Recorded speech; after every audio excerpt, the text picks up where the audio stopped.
9월 24일 화요 모임 여러분, 진심으로 환영합니다. 영상으로만 오늘은 저희가 화요 모임이 진행되고요. 대면으로는 진행되지 않는 점 먼저 말씀드립니다. 저희가 녹화로 이미 진행되어지고 있는 화요 모임이기 때문에 저희가 대면으로는 진행되어지지 않는 점 먼저 말씀드립니다. 저희 다음 주 31일 화요 모임은 동일하게 저희가 온라인으로도 그 다음에 현장으로도 함께 하실 수 있습니다. 그래서 31일 날 또 현장을 찾아오시고자 하시는 분들은 또 참고하셔서 또 저희 사무실로 오시면 될 것 같습니다. 저희 먼저 말씀 함께 읽고 저희가 예배하고 싶은데요. 시편 42편 11절 말씀이고요. 제가 대표해서 읽어드리도록 하겠습니다. 시편 42편 11절입니다. 제가 읽겠습니다. 내 영혼아, 내가 어찌하여 낙심하며 어찌하여 내 속에서 불안해하는가? 너는 하나님께 소망을 두라. 나는 그가 나타나 도우심으로 말미암아 내 하나님을 여전히 찬송하리로다. 아멘. 이 시편의 저자가 이 11절에서 이렇게 얘기하고 있죠. 자기 영혼에게 이렇게 선포합니다. 내 영혼아, 내가 어찌하여 낙심하며 어찌하여 내 속에서 불안해하는가? 라고 자기 영혼에게 이렇게 독백하듯이 이렇게 얘기하고 있는 것이죠. 이 말은즉슨 무엇을 우리가 예상해 볼 수 있을까? 지금 현재 이 시편의 노래를 지금 기록한 저자가 불안해하고 있다는 거죠. 사실 두려워하고 있다는 겁니다. 자기 안에 불안감이 있고 두려워하고 있는 상황인 것이죠. 그래서 자기 영혼에게 어째서 낙심하고 불안해하냐라고 독백하듯이 자기 영혼에게 이야기하고 있는 것입니다. 그 다음에 너는 하나님께 소망을 두라라고 자기 영혼에게 권면하고 있습니다.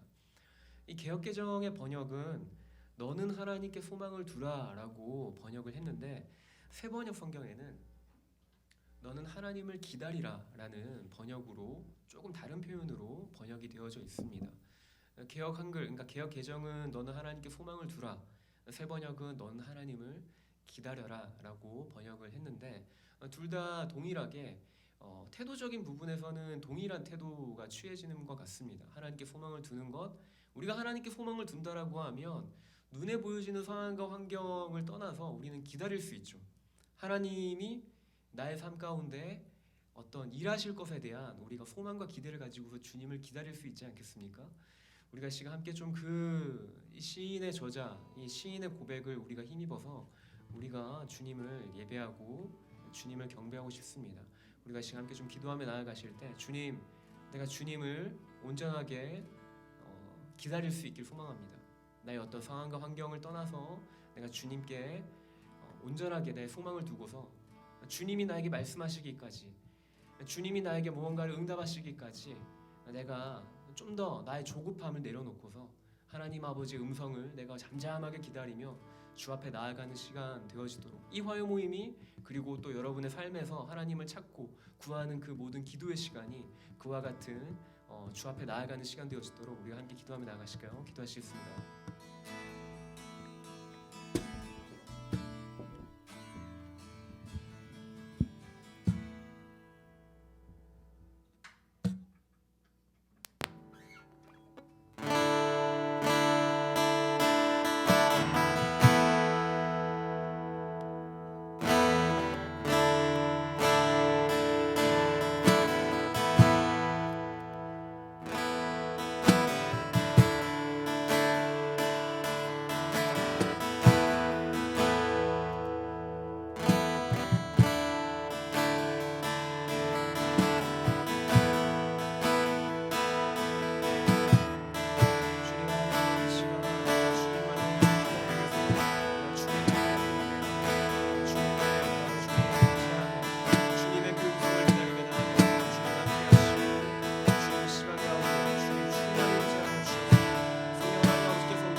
앞에 기도하며 나아가십시다. 우리가 함께 기도하며 나아갈 때 성령의 충만함을 위해서 함께 기도하며 나아가십시다.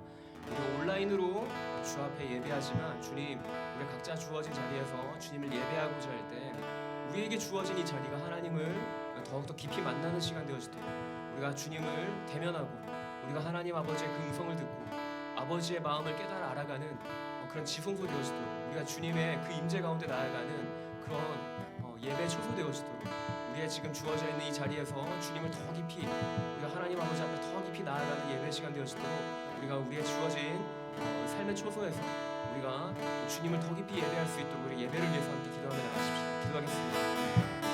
성령 하나님 아버지, 그래서 이 시간 이 예배가 주님 성령님이 충만히 임재하신 예배 되어지게 해주십시오.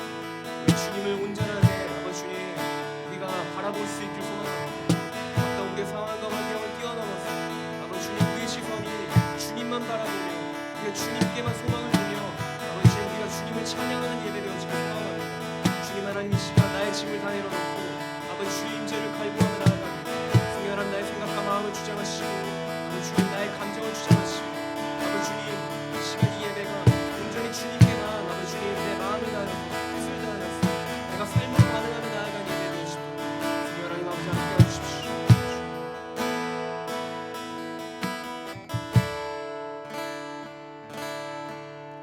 주께 가까이 날 이끄소서.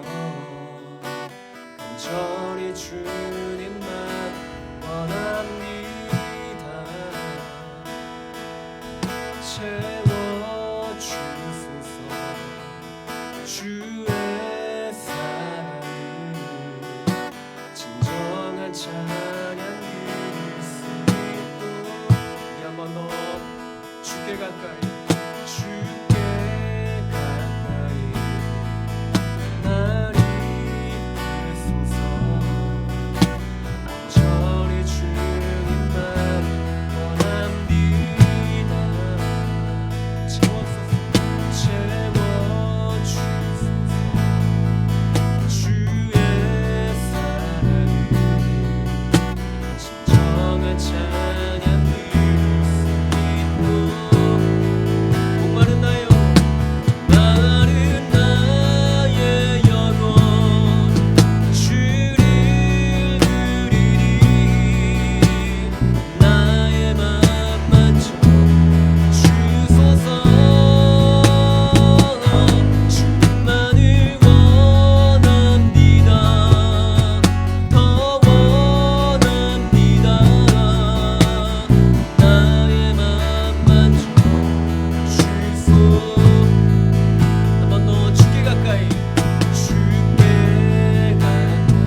영혼 주를 부르니 나의 맘 만져 주소서. 주님만을 원합니다. 더 원합니다. 나의 맘 만져 주소. 주님만을 원합니다. 주님만을 원합니다. 더 원합니다. 나의 맘 만져 주소. 우리 마지막으로 주님만을 원합니다. 더 원합니다. 나의 맘 만져 주소서.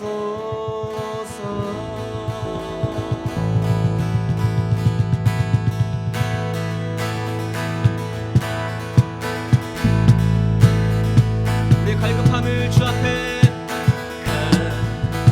가득한 내 드시는 주 사랑과 노 드리기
영원히 찬양해 예수 신령과 진정으로 경배드려요. 주 사랑해요. 영원히 찬양해 예수 신령과 진정으로 경배. 한 번 더 마지막으로 주 사랑해요. 주 사랑해요. 영원히 찬양해 예수 신령과 진정으로 경배드려요.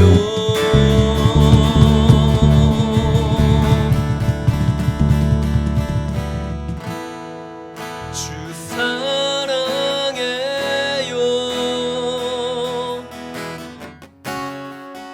영원히 찬양해 예수 신령과 진정으로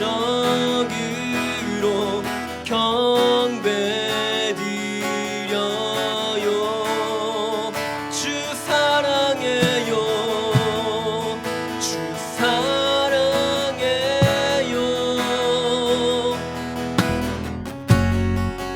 영원히 찬양해 예수 신령과 진정으로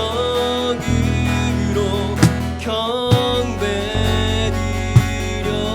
한 번 더 우리의 마음을 다해 고백합시다. 주님 사랑합니다. 주 사랑해요.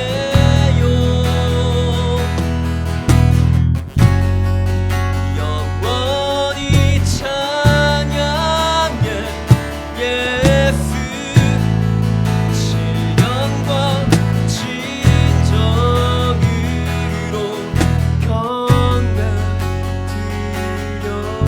경배드려요.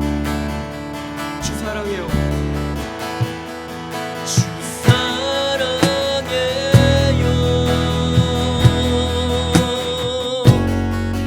영원히 찬양해 예수 신령과 진정으로 경배드려요.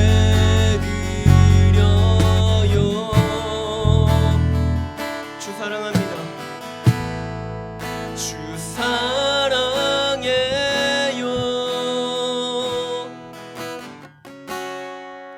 영원히 찬양해 예수 신령과 진정으로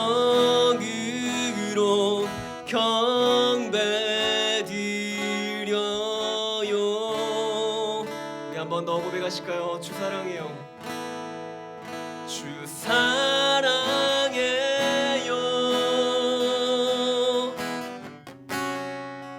영원히 찬양해 예수 신령과 진정으로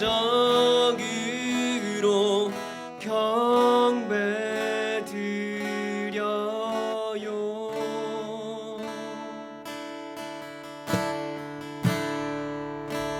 주의 삶 안에 내 오름 안에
주소서. 나의 하나님, 나의 모든 것, 나의 모든 것, 나의 모든 것 되어 주소서. 나의 하나님, 주의 모든 것, 주의 모든 것, 주의 모든 것 되어 주소서. 나의 하나, 예수 모든 것, 예수 모든 것, 예수 모든 것 되어 주소서. 나의 하나님, 주님만이 모든 것, 내 영혼의 모든 것, 어둠을 밝히는 이 세상에 참된 길, 영광을 돌리리 어린 양 주 예수, 오직 주님만이 나의 구원자. 아름다우신 예수, 아름다우신 예수,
어린 양 주 예수 오직 주님만이 나의 구원자.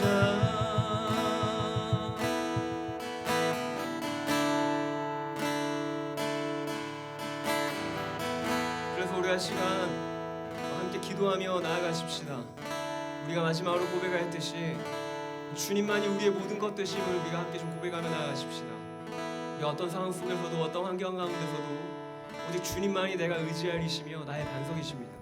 주님이 나의 모든 것 되십니다 라고 이 시간 고백하며 나아가길 소망합니다. 제가 앞서 예배 전에 시편의 말씀을 가지고서 내 영혼아 내 속에서 어찌 그리 불안해하고 두려워하는가, 너는 오직 주님께만 소망을 두라, 주님만 기다리라 라는 말씀을 가지고서 우리가 주님께 소망을 둘 것에 대해서 함께 기도하며 나아갔었는데요. 동일하게 우리가 이 시간 주님이 우리의 구원자 되시는 것에 대해서 우리가 소망을 두고 우리가 주님의 그 음성을, 하나님 아버지께서 우리 가운데 말씀하시는 것을 우리가 잠잠하게 기다리며, 주님 그렇습니다, 나의 힘과 나의 노력으로 내 삶을 구원할 수 없음을, 주님 내 삶의 문제를 나의 힘으로 해결할 수 없음을 내가 겸손하게 이 시간 고백합니다.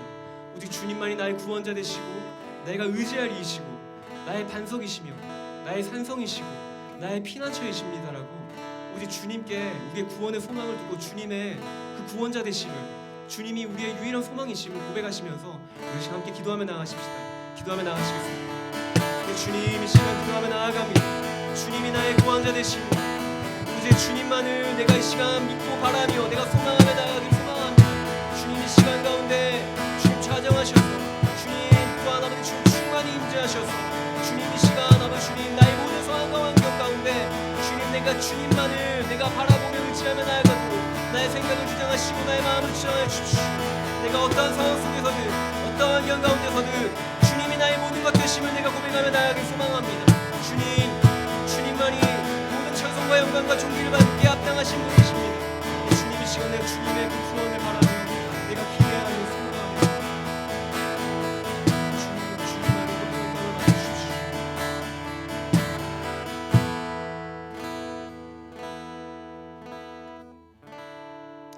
그래 주님 감사합니다. 이 오늘 또 화요일에 이 화요일 저녁에 주님을 예배하며 주님을 경배하며 아버지 주님 우리가 찬송으로 고백하였던 모든 아버지 주님 이 가사의 고백들이 단순히 가사에 적혀져 있기 때문에 부른 것이 아니라 이것이 우리의 마음의 중심의 고백이 되어지길 소망합니다. 주님 우리가 삶의 자리에서 계속적으로 우리가 고백한 대로 살아갈 수 있도록 성령 하나님 아버지 우리 가운데 힘을 더하여 주십시오. 주님께서 우리가 고백한 대로 살아낼 수 있도록 언제나 함께 하시며 또 우리의 삶을 통하여서 하나님의 나라를 이루시고 하나님의 뜻을 이루실 것을 우리가 믿고 바라보며 소망하며 나아갑니다. 우리의 모든 찬송의 고백 가운데 주님만 홀로 영광 받아 주십시오. 감사드리며 거룩하신 우리 주 예수 그리스도 이름으로 기도드립니다. 아멘. 네, 저희가 간단하게 광고 저희가 보고서 저희 말씀 듣고 싶습니다. 네, 계속해서 저희가 마감이 되기까지 좀 반복적으로 광고가 되어지는 것 같긴 한데요. 저희 MC 있습니다. 미션 컨퍼런스 2022 그래서 6월 28일부터 7월 1일까지죠. 대전 헬무 수양관에서 진행되어집니다. 강사는 앞에 보여지는 김재민 강사님, 이지훈 목사님, 공기호 강사님, 그 다음 김혜경 강사님 이렇게 네 분이서 주 강사로 섬겨주시겠습니다. 그 기타 자세한 문의사항은 아래에 있는 이지훈 강사님 번호로 연락 주시면 보다 더 자세하게 저희가 안내해드리도록 하겠습니다. 다음 광고입니다. 네, 제주 열방대에서 포스 DTS를 모집하고 있습니다. 훈련 기간은 8월 23일부터 내년 1월 19일 22주의 과정으로 진행되어지고요. 제주 열방대에서 훈련이 진행되어집니다. 모집 대상은 35세부터 55세 싱글 형제 자매님들을 모집하고 있습니다. 정원이 25명이고요. 접수 기간은 7월 7일 목요일 이 7월 7일까지 지금 접수 기간이고요. 조금 더 이제 모집 현황에 따라서는 연장될 수 있다고 합니다. 접수비는 4만 원입니다. 지원 방법은 홈페이지 온라인 주소를 통해서 여기 안내되어져 있는 이 주소로 접속하셔서 지원하시면 되겠고요. 보다 더 이 포스 DTS에 대한 보다 더 자세한 어떤 문의 사항이 있으시면 여기 아래 전화번호나 혹은 그 아래에 있는 이메일 주소로 문의 주시면 또 자세한 내용들을 안내받으실 수 있습니다. 다음입니다. 네, 저희 뉴코리아를 위한 중보기도 21일 기도 책자가 판매 중에 있습니다.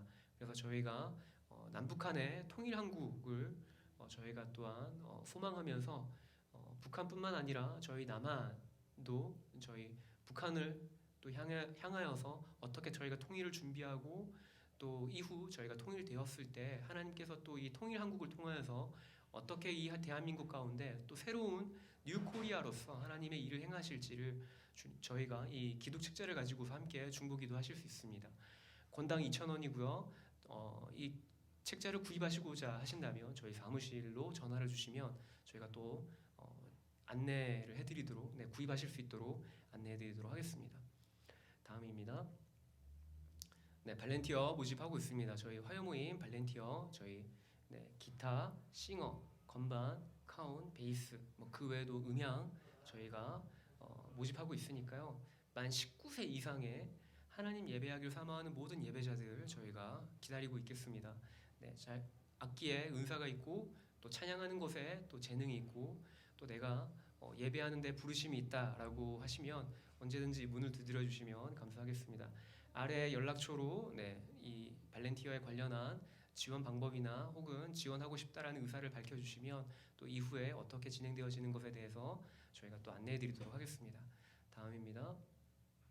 5월 화요 모임 안내. 24일 화요 모임은 지금 현재 온라인으로 지금 진행되어지고 있고요.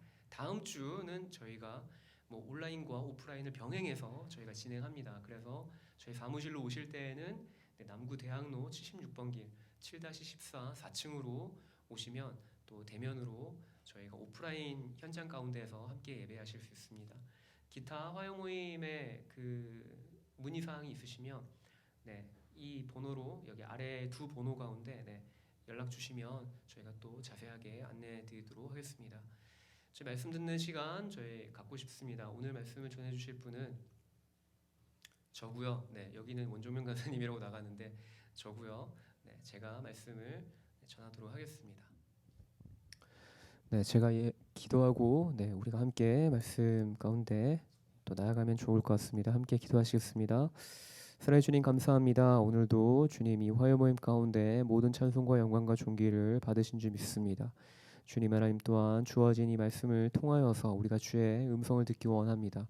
주님 말씀을 전하는 저에게 지혜를 더하시고 또 아버지 주님 말씀을 듣는 아버지 주님 또 이 화요 모임 가운데 또 영상으로 함께하는 모든 지체들 가운데 주님 말씀하셔서 주님 하나님 아버지께서 말씀하시는 것에 우리가 겸손하게 또 우리가 삶으로 반응하며 나아가는 예배 시간 되어지도록 주님 함께하여 주십시오.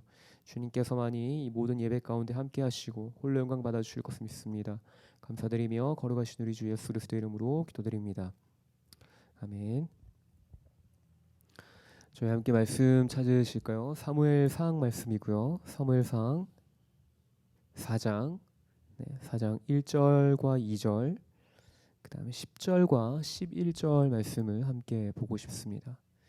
사무엘상 4장 1절과 2절 그 다음에 10절과 11절입니다.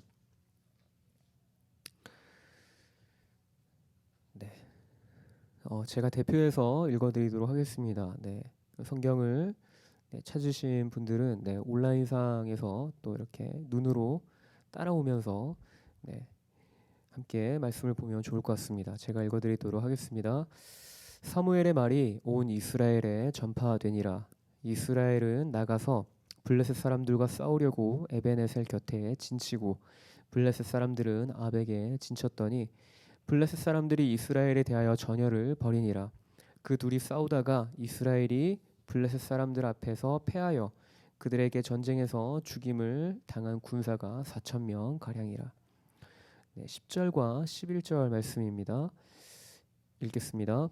블레셋 사람들이 쳤더니 이스라엘이 패하여 각기 장막으로 도망하였고 살육이 심히 커서 이스라엘 보병에 엎드러진 자가 3만 명이었으며 하나님의 개는 빼앗겼고 엘리의 두 아들 홈니와 비느하스는 죽임을 당하였더라.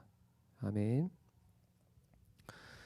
오늘 읽은 본문 1절에서 사무엘의 말이 온 이스라엘에 전파되었다라는 말로 이 4장이 시작되어집니다. 그리고 이어서 이스라엘과 블레셋의 전투가 소개됩니다. 하지만 이 1절에 나온 사무엘의 말이 온 이스라엘에 전파되었다라는 문장은 사실 이후에 나올 7장 3절의 내용과 연결되어지는 내용입니다. 다시 말해서 오늘 본문의 이 1절 하반절부터 7장 2절까지의 내용은 이 중간에 삽입된 내용이라고 볼 수 있는 것이죠. 따라서 온 이스라엘에 전파되어진 사무엘의 말이 블레셋과의 전쟁을 초래했다라고 생각할 수는 없습니다. 만약 사무엘이 전한 말로 인해서 이게 일어난 전쟁이라고 한다면 이 전쟁은 여호와의 도움으로 승리해야만 했습니다. 그러나 결과부터 말씀드리면 결과적으로 이스라엘은 크게 패했습니다. 이스라엘이 가나안에 정착한 이후 이 이스라엘은 꽤 자주 블레셋과 충돌했습니다. 블레셋은 지중해 에게해 혹은 크레타 섬 여러 곳에 가나안 남부 해안 지역으로 이주해온 이 연맹체 성격의 민족입니다.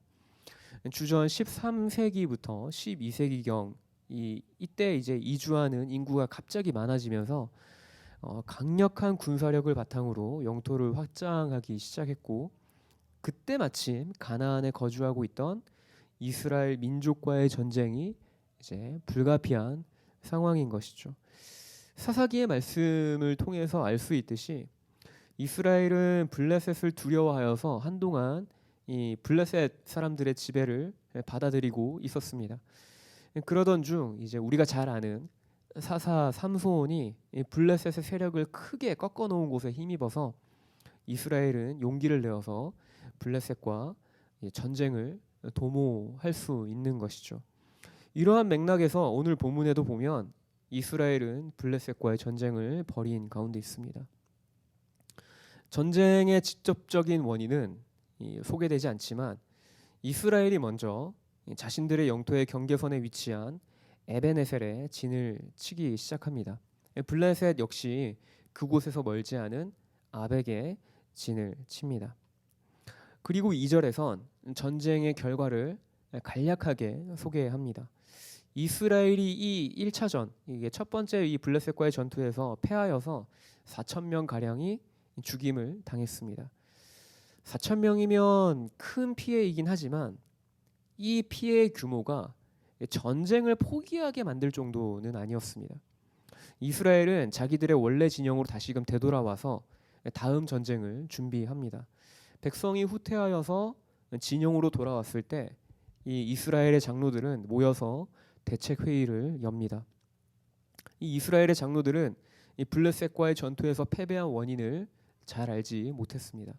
이 3절에 기록된 내용을 보시면 저희가 본문을 읽진 않았지만 3절을 참고해서 보시면 여호와께서 어찌하여 우리에게 패하게 하셨는고 라는 문장이 이렇게 기록되어져 있는 걸 볼 수 있습니다. 근데 사실 이 문장은 원문으로 보게 되어지면 여호와께서 어찌하여 우리를 치셨는가 라는 문장으로 이게 해석되어질 수 있는 문장입니다. 즉 이스라엘의 장로들은 여호와가 이스라엘을 공격했다라고 말하고 있습니다. 근데 이 어찌하여라는 표현을 이제 쓰고 있죠.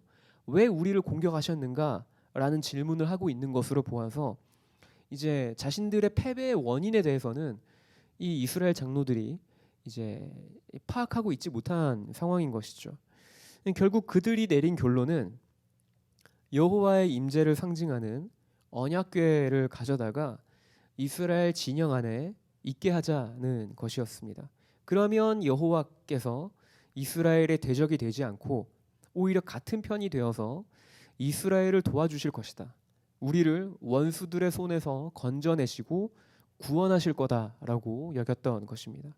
이 법궤 안에는 이스라엘과 여호와 사이에 체결된 시내산 언약을 상징하는 이 두 돌판, 10계명의 두 돌판이 들어 있었기 때문에 아마도 이 이스라엘 장로들이 이제 그것을 이유로 이 법궤를 전쟁의 진영 가운데 두면 우리가 승리하지 않을까라고 라고 생각했던 것입니다. 결국 이스라엘은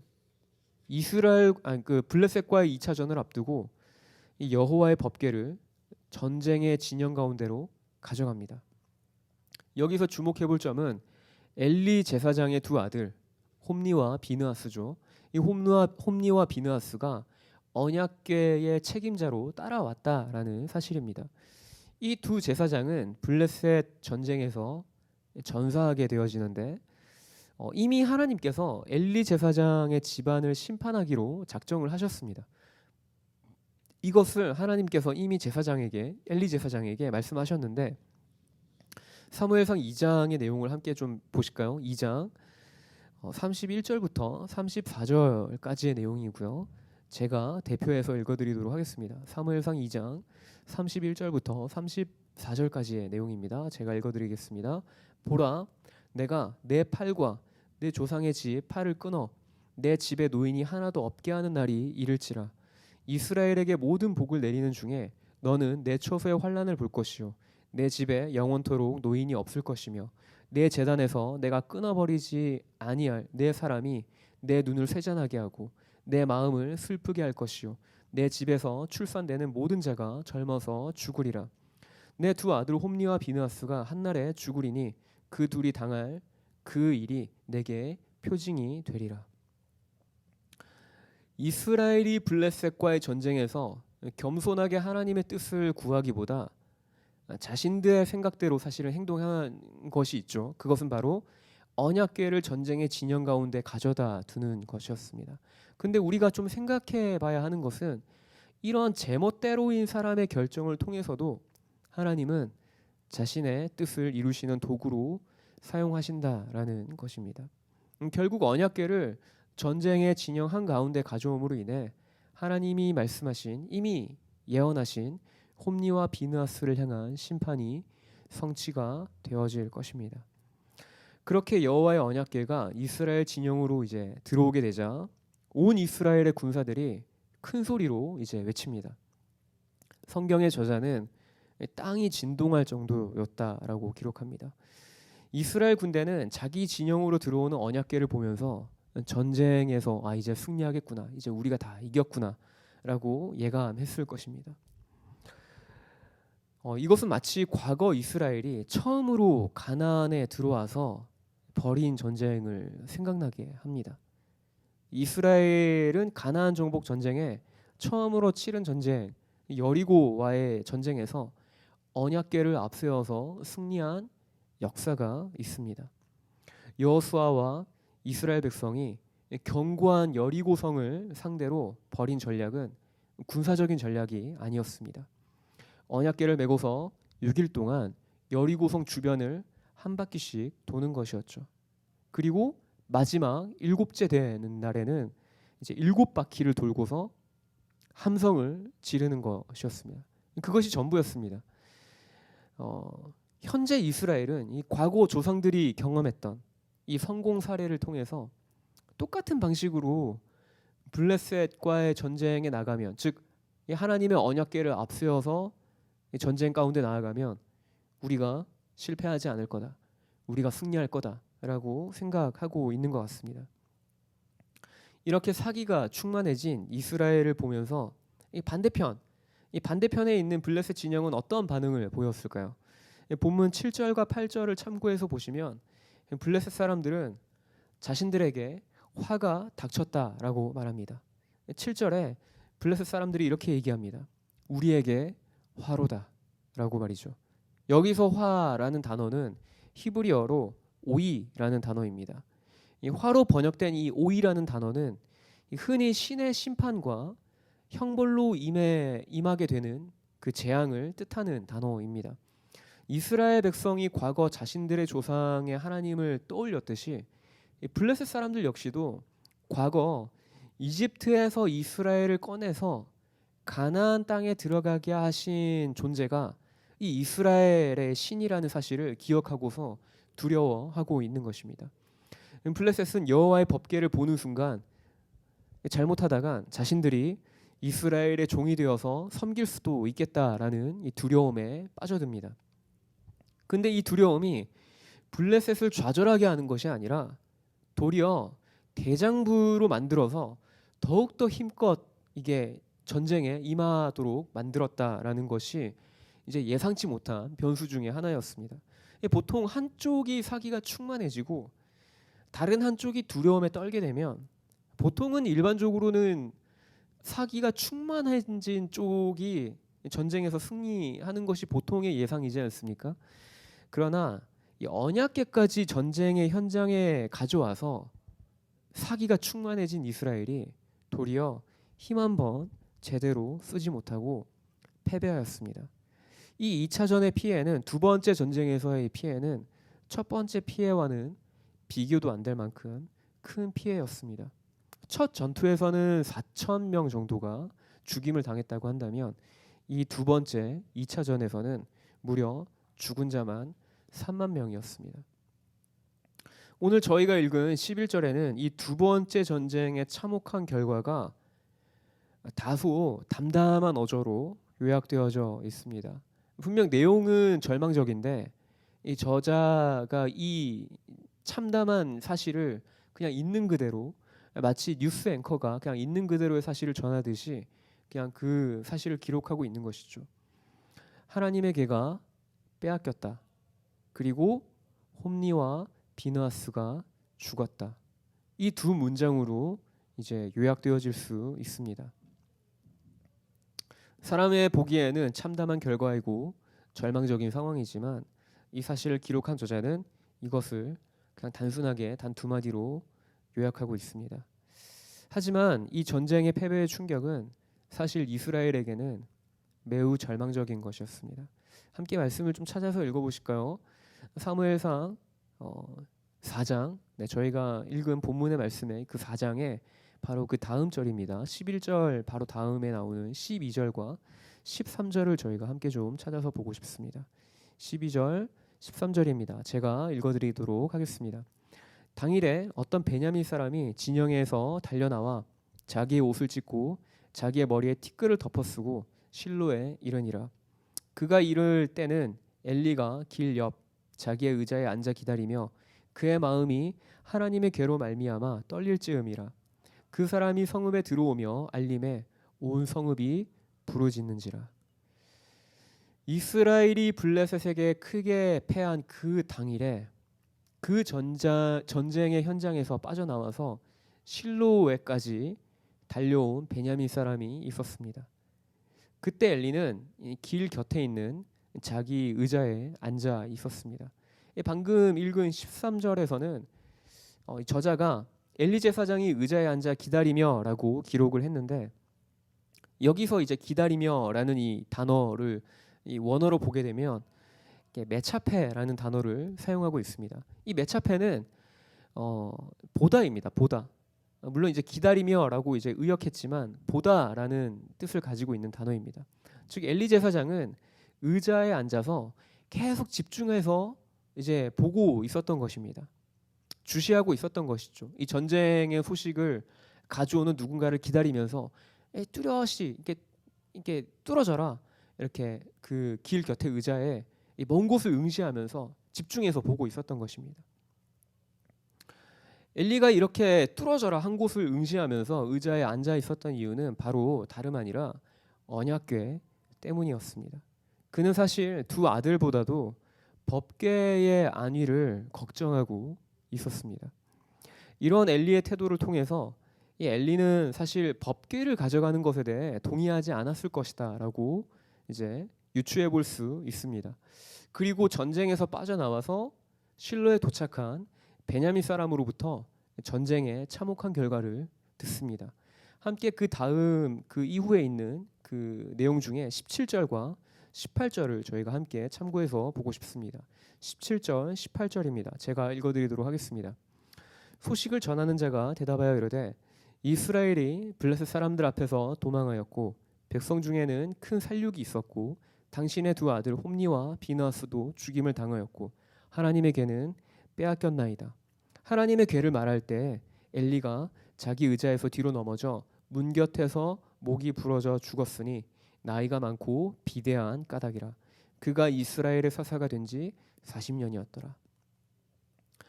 전쟁에서 나와서 실로에 도착한 베냐민 사람은 이스라엘이 패했다라는 사실을 구체적으로 이제 전합니다. 17절에서 그가 전한 패전 소식을 요약하자면 다음과 같습니다. 첫 번째는 전쟁에서 져서 이스라엘이 도망하였고 많은 사람이 죽었다라는 것이죠.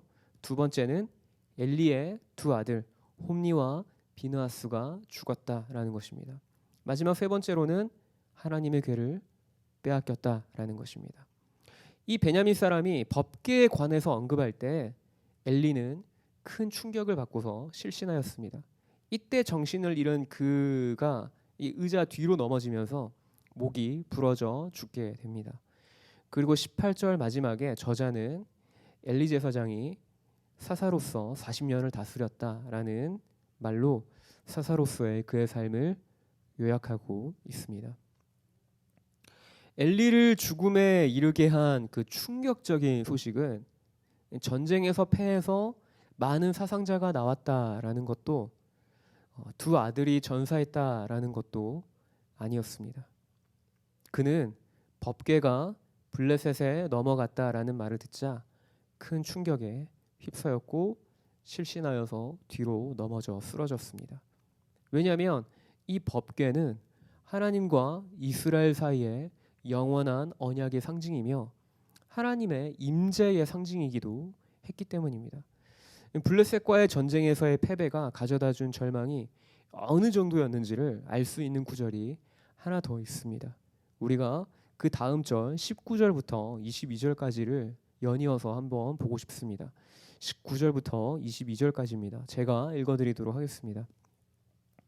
그의 며느리인 비느하스의 아내가 임신하여 해산 때가 가까웠더니 하나님의 궤를 빼앗긴 것과 그의 시아버지와 남편이 죽은 소식을 듣고 갑자기 아파서 몸을 굽으려 해산하고 죽어갈 때 곁에 서 있던 여인들이 그에게 이르되 두려워하지 말라 내가 아들을 낳았다 하되 그가 대답하지도 아니하며 관념하지도 아니하고 이르기를 영광이 이스라엘에서 떠났다 하고 아이 이름을 이가봇이라 하였으니 하나님의 궤가 빼앗겼고 그의 시아버지와 남편이 죽었기 때문이며 또 이르기를 하나님의 궤를 빼앗겼으므로 영광이 이스라엘에서 떠났다 하였더라.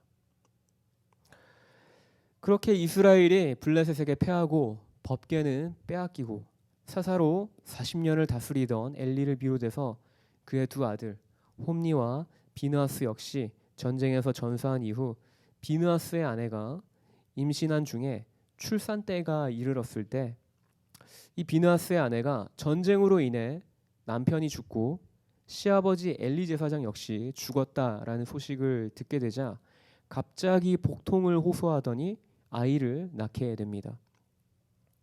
이때 비느하스의 아내는 아들을 낳게 되는데 이 아들의 이름을 이가봇이라고 짓습니다.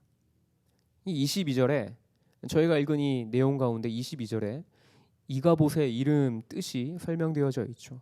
영광이 이스라엘에서 떠났다라는 뜻입니다. 이 이가봇이라는 이름 중에 이가 없다라는 뜻이고요. 갑옷이 영광이라는 뜻입니다. 그래서 이가봇 영광이 없다라는 뜻입니다. 보통 자신의 자녀에게 부정한 뜻을 가진 이름을 지어주는 부모는 많지 않을 것입니다. 아니 많지 않은 정도가 아니라 없을 것입니다. 자기 자녀에게 부정한 뜻의 이름을 이렇게 지어주는 자녀는 많지 않습니다. 제 이름은 노풀고에 영원할 영의 길 영이죠. 길 영, 영원할 영의 사람인입니다. 그래서 높은 곳에서 영원히 있는 사람이라는 뜻을 갖고 있습니다. 제가 제 이름을 예를 들어서 말씀드렸다시피 보통 자기 자녀에게 이름을 지을 때 어떤 부정적인 뜻을 짓는 부모는 없습니다. 하지만 이 이가봇이라는 이름을 통해서 우리가 알 수 있는 것은 이 이가봇이 태어났을 때 그 이름만 들어도 당시 이스라엘에 얼마나 소망이 없고 절망적이었는지를 알 수 있는 것이죠. 말씀을 한 구절 더 찾아서 읽고 싶습니다. 바로 다음 장입니다. 바로 다음 장 5장의 말씀 함께 보실까요? 사무엘상 5장 1절부터 6절까지 말씀 함께 보고 싶습니다. 사무엘상 5장 1절부터 6절까지 말씀을 제가 읽어드리도록 하겠습니다. 블레셋 사람들이 하나님의 궤를 빼앗아 가지고 에베네셀에서부터 아스돗에 이르니라. 블레셋 사람들이 하나님의 궤를 가지고 다곤의 신전에 들어가서 다곤 곁에 두었더니 아스돗 사람들이 이튿날 일찍이 일어나 본즉 다곤이 여호와의 궤 앞에 엎드려져 그 얼굴이 땅에 닿았는지라. 그들이 다곤을 일으켜 다시 그 자리에 세웠더니 그 이튿날 아침에 그들이 일찍 일어나 본즉 다곤이 여호와의 궤 앞에서 또다시 엎드려져 얼굴이 땅에 닿았고 그 머리와 두 손목은 끊어져 문지방에 있고 다곤의 몸뚱이만 남았더라. 그러므로 다곤의 제사장들이나 다곤의 신전에 들어가는 자는 오늘까지 아스돗에 있는 다곤의 문지방을 밟지 아니하더라. 여호와의 손이 아스돗 사람에게 엄중히 더하사 독한 종기의 재앙으로 아스돗과 그 지역을 쳐서 망하게 하니. 블레셋 사람들은 전쟁에서 빼앗은 하나님의 궤를 에베네셀에서부터 아스닷으로 가져옵니다. 고대 전쟁은 신들의 전쟁입니다. 다시 말해서 전쟁에서 승리한 민족이 패배한 민족의 신상을 약탈하여서 전리품으로 가져갑니다. 그렇게 함으로써 승리한 민족의 신이 패배한 민족의 신을 지배한다라는 사실을 상징적으로 보여주는 것이죠. 그리고 이것은 패배한 민족의 그 신앙을 무너뜨리는 데에도 효과가 있었습니다. 이 블레셋은 그런 목적으로 여호와의 언약궤를 그들이 섬기는 다곤 신상 곁에 둡니다. 그리고 그 다음 날 아스돗 사람이 아침에 신전에 들어가 보니 다곤 신상이 여호와의 그 언약궤 앞에 엎어져 있었습니다. 이것은 완전한 복종을 표현한 자세입니다. 이 아스돗 사람들은 아마 이때까지만 하더라도 뭐 그냥 엉겁결에 그냥 신상이 넘어진 거겠거니 뭐 그냥 그렇게 생각했을 것입니다. 그래서 다곤 신상을 다시 이제 제자리에 세워 두었습니다. 그리고 이제 또 다음 날이 되어 아침에 보니 이번에는 법궤 앞에 다곤 신상이 엎어져 있는데 이번에는 몸통만 남아 있었고 머리와 두 손은 끊어져서 문지방에 놓여져 있었습니다. 이제 이것을 시작으로 블레셋 사람들이 다곤 신전의 문지방을 밟지 않는 풍습이 생겼다라고 이제 저자가 말하고 있죠. 더 나아가서는 6절에 보면 하나님의 손이 그들에게 엄중히 더했다라고 말합니다.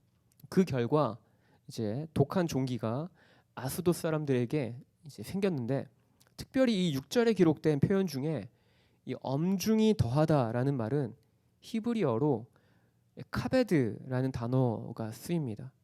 이 카베드를 직역하면 무겁다라는 뜻입니다. 즉 다시 이 문장을 해석해 보면 하나님께서 블레셋 사람들을 무겁게 치신 것입니다. 근데 이 카베드라는 단어는 이 앞서 등장했던 이가봇이라는 단어와도 연관성이 있는 단어입니다. 이 한글 성경에는 영광을 뜻하는 이 히브리 단어 이 가봇이라고 기록했지만 이 보다 더 정확한 발음은 카보드입니다. 카보드. 발음이 비슷하지 않습니까? 이 엄중히 더하다라는 뜻의 카베드, 그 다음 영광을 뜻하는 카보드, 카베드, 카보드 둘 다 발음이 좀 비슷하죠. 사람의 관점에서 보자면 카보드, 즉 영광이 이스라엘에게서 떠났지만 하나님은 여전히 블레셋과 싸우고 계시며 그들을 카베드, 즉 무겁게 치셨습니다. 다시 말해서 이스라엘은 패했을지 몰라도 언약궤는 패하지 않았다라는 것이죠. 눈에 보여지는 이 패배 이후에도 하나님은 계속해서 자신의 전쟁을 이어가고 계시고 이스라엘을 위해 싸우고 계셨습니다. 말씀을 마무리하고 싶습니다. 전 요즘 섭리에 대해서 생각하는 시간을 좀 보내고 있습니다. 하나님의 섭리에 대해서 좀 묵상을 하고 있는 것이죠. 사무엘서를 묵상하면서 눈에 보이는 현상과 그리고 그 현상 이면에 하나님이 직간접적으로 이끌어 가시는 섭리에는 분명한 온도 차이가 있겠구나라는 것을 요즘 묵상하고 있습니다. 이스라엘은 분명 블레셋과의 전쟁에서 패했습니다. 이스라엘을 다스리던 사사 엘리도 죽고 두 아들도 전사했습니다. 더 절망적인 것은 하나님의 임재의 상징인 언약궤를 빼앗겼다는 것입니다. 사람의 입에서 이가봇, 즉 여호와의 영광이 이스라엘에게서 떠났다, 사라졌다 라는 탄식이 나올 법한 상황인 것이죠. 하지만 하나님의 계획과 시간 안에선 여전히 소망이 있습니다. 이스라엘은 자기 멋대로 언약궤를 취급했지만 결국 그것이 도리어 제사장으로서 부정한 삶을 살아온 홈리와 비느하스를 심판하시겠다는 하나님의 말씀이 성취되어지는 결과로 이어졌습니다. 전쟁에서 패하고 법궤가 빼앗겼다라는 소식을 듣고 그 충격으로 엘리 제사장이 죽었지만 엘리 제사장의 죽음은 이제 이스라엘의 새로운 지도자, 즉 이제 엘리의 시대는 갔고 새로운 지도자 사무엘의 시대가 도래할 것을 의미합니다. 여호와의 임재의 상징인 법궤를 빼앗겼기 때문에 이스라엘에는 더 이상 여호와의 영광이 없다라고 말하게 되었지만 여호와는 여전히 이스라엘을 위해 싸우고 계시며 블레셋 가운데 자신의 영광을 드러내셨습니다. 오늘 제가 여러분에게 도전하는 한 가지는 눈에 보이는 현상을 뛰어넘어서 그 이면에 존재하는 하나님의 뜻과 계획, 즉 하나님의 섭리를 신뢰하자는 것입니다. 이스라엘이 절망 가운데 빠져서 여호와의 영광이 떠났다라고 말한 이유는 무엇일까요? 그것은 바로 언약궤만 있으면 무조건 승리한다라고 하는 잘못된 기대에서 시작되어졌을 것입니다. 하지만 우리가 기억해야 될 것은 하나님은 물론 승리를 통해서 일하실 수 있는 분이십니다. 우리에게 승리를 가져다 주실 수 있는 분이시죠. 그분은 전능하시죠. 만군의 여호와시기 때문에 우리에게 모든 전쟁 가운데 승리를 가져다 주실 수 있는 분이십니다. 하나님은 그렇게 승리를 통해서 일하시기도 하시지만 또 한편으로는 패배를 통해서도 일하시기도 하신다라는 사실을 우리는 이 본문의 내용을 통해서 알 수 있습니다. 예수님이 십자가에 달려 돌아가실 때 예수님의 죽음은 제자들에게 충격이고 절망이었을 것입니다. 눈에 보여지는 현상은 예수님이 죽었기 때문에 그냥 그 사망의 권세 아래 굴복한 것으로 보여질 수 있습니다. 어둠의 권세가 승리한 것처럼 보여집니다. 그러나 그 죽음 뒤에 부활의 영광이 있음을 바라보았다면 제자들은 낙심하거나 낙담하지 않았을 것입니다. 오늘 저와 여러분이 눈에 보여지는 상황으로 하나님을 이해하기보다 상황과 환경 그 너머에 있는 오늘도 신실하게 일하시고 역사하시는, 그래서 상황을 뛰어넘어서 환경을 뛰어넘어서 어떤 절망적인 어떤 상황이 주어진다 할지라도 그 절망 이면에 여전히 소망이 살아있음을, 여전히 하나님께서는 우리 가운데 새 일을 행하시고 계획하고 계시고 선한 것을 계속해서 선한 계획들을 이루어 가시는 그 하나님의 섭리가 있다라는 것을 저와 여러분이 믿음의 눈으로 바라보며 신뢰하며 나아가는 저와 여러분 되어지길 소망합니다. 오늘 저와 여러분의 삶 가운데 어떤 주어진 상황이 저의 상황이나 혹은 이 지금 예배 가운데 이 말씀을 듣는 여러분의 각자의 상황 가운데 저는 다 알지 못하지만 혹 소망 없다라고 여겨지는, 절망 가운데 있다라고 여겨지는 어떤 상황과 환경을 지나고 계신 분이 계시다고 한다면 그 절망까지도 하나님께서 사용하셔서 하나님이 하나님의 일을 이루시고 하나님의 뜻을 이루시고 하나님께서 여전히 오늘도 소망 가운데 하나님께서 우리 가운데 오늘도 신실하게 일하고 계시다라는 것을 믿음의 눈으로 바라보는 저와 여러분 되면 좋겠습니다. 이 시간 제가 기도하고 말씀을 마무리하겠습니다. 기도하시겠습니다.